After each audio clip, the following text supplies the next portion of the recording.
Pete Thamel from Yahoo Sports joins us now from Columbus. And Pete, this story, as I mentioned earlier, had been whispered about. This was not really a shock, I don't think, to people that really follow the sport. And yet when it happens, it's still like, whoa, Urban Meyer's out. I know after the press conference you spent some time with him. You'll be writing about that, obviously. What details can you share from the conversation you had with now the former coach of Ohio State?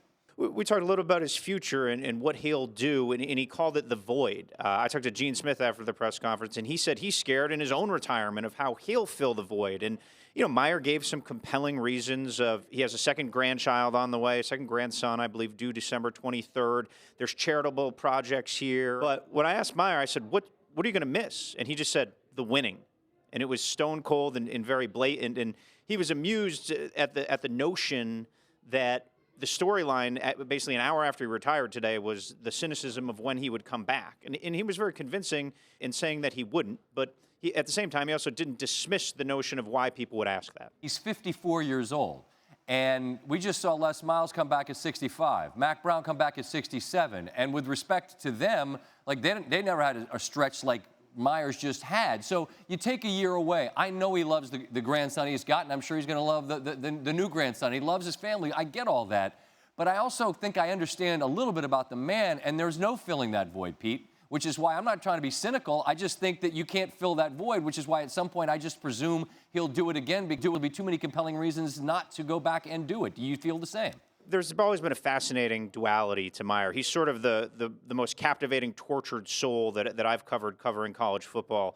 And the losses have always hurt so much more than the wins are joyful. And that's been the balance that he's never been able to figure out. And I do think with the health issues, which are serious and real, he doesn't have the intensity to go the way he used to go. Mickey Marotti is longtime strength coach. I talked to for a little while over at the facility today, and Mickey said, like, there were times Urban couldn't yell in the last 2 years in practice. The day-to-day wear and tear, running a program at the level he did, at the intensity he did, is what caught up to him and what led to this decision.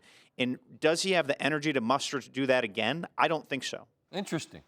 And I don't dismiss at all the seriousness of the health issues, and what you're saying right now makes sense to me. I also think a year away allows one to recharge the batteries and find the strength to yell if necessary. As Ohio State now pivots to Ryan Day, we saw a 3-game stretch with him as a training wheels gig, man. He'd never done it before, but he impressed everybody with what he did. What's the sense in Columbus of what Ryan Day full-time will look like?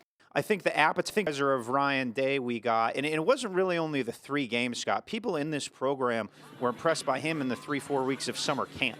That's when he stood in front of the team every day. That's when he ran practice. That's when he bonded with the defensive players. Point. And that was as much a selling point as the 3 games. And I think Ryan Day is not going to be a celebrity head coach. He's going to be true to himself. I think he'll be a bit uncomfortable initially with the spotlight, which anyone would be. You go from basically an anonymous assistant to one of the top 5 jobs and one of the faces of college football. But I see a successful transition a lot because the infrastructure at Ohio State is going to be the same. Certainly the program will set off on a different trajectory. I can't sit here and tell you he's going to win 90% of his games, right? I think Meyer is one of the top winning percentage coaches of all time. But I do think there will be a successful run that generally continues the stability and the winning that Urban Meyer brought to Ohio State.